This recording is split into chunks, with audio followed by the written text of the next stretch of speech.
April 1st in history.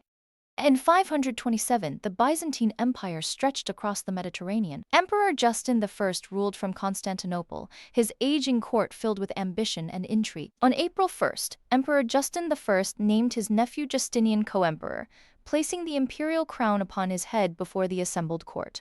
Justinian's reign reshaped Western civilization. His legal code, the Corpus Juris Civilis, became the foundation of law across Europe for centuries. In 1865, the American Civil War neared its end. Union General Philip Sheridan's forces converged on Five Forks, Virginia, a critical crossroads defending Lee's last supply line. Sheridan's cavalry and infantry overwhelmed Confederate General Pickett's forces, capturing thousands and severing the Southside Railroad, Lee's final supply artery into Petersburg. The defeat forced Lee to abandon Petersburg and Richmond within days, leading to his surrender at Appomattox and ending 4 years of devastating civil war. In 1873, the SS Atlantic steamed westward across the North Atlantic, carrying nearly 1,000 hopeful emigrants bound for New York. Running low on coal, the captain diverted toward Halifax. In darkness and heavy seas, the ship struck rocks off Meagher's Island. Within minutes, 547 lives were lost. It was the deadliest Atlantic disaster before the Titanic. The tragedy forced new international standards for passenger ship safety and emergency preparedness. In 1918, World War I raged across Europe. Britain's air power was split between two rival services, the Army's Flying Corps and the Navy's air squadrons, competing for planes, pilots, and resources. On April 1, 1918, the Royal Flying Corps and the Royal Naval Air Service merged into a single force, the Royal Air Force. It was the world's first fully independent air force, answering to neither Army nor Navy.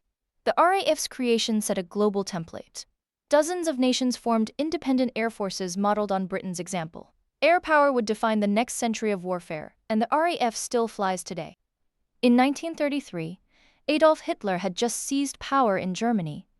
Across the country, Jewish citizens ran thousands of businesses, clinics, and law offices, unaware of what was coming. On April 1st, uniformed SS stormtroopers were posted outside Jewish-owned shops and offices, blocking entry and holding placards. It was the Nazi regime's first coordinated, state-sanctioned act of persecution against Jews. The boycott signaled the beginning of state-organized persecution that would escalate into the Holocaust. It stands today as a warning of how quickly institutional hatred can be weaponized against a community.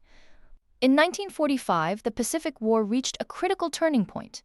Allied forces prepared to strike Okinawa, the final stepping stone before Japan itself. On April 1st, 183,000 Allied troops stormed ashore in Operation Iceberg, the largest amphibious assault of the entire Pacific War. 82 brutal days later, over 12,000 Americans and 100,000 Japanese soldiers were dead, shaping the decision to use the atomic bomb.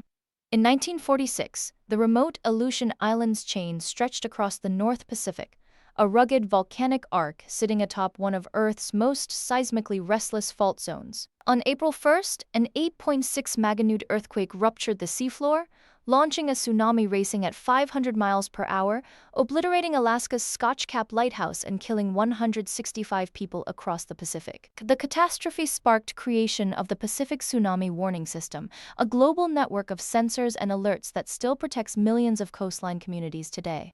In 1948, Berlin lay divided deep inside Soviet-controlled Germany. Western Allied sectors depended entirely on narrow rail and road corridors for survival. On April 1st, Soviet forces halted Western trains and trucks at checkpoints, demanding inspections. Supply lines into Berlin began choking, signaling a deliberate stranglehold. The Allies answered with a massive airlift, flying in supplies for over a year.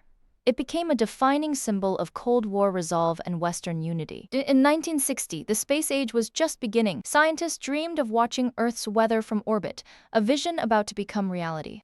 On April 1st, NASA launched TIROS-1, the world's first weather satellite. In 78 days, it beamed back over 22,000 photographs of Earth's cloud cover from space. TIROS-1 proved space could revolutionize weather forecasting.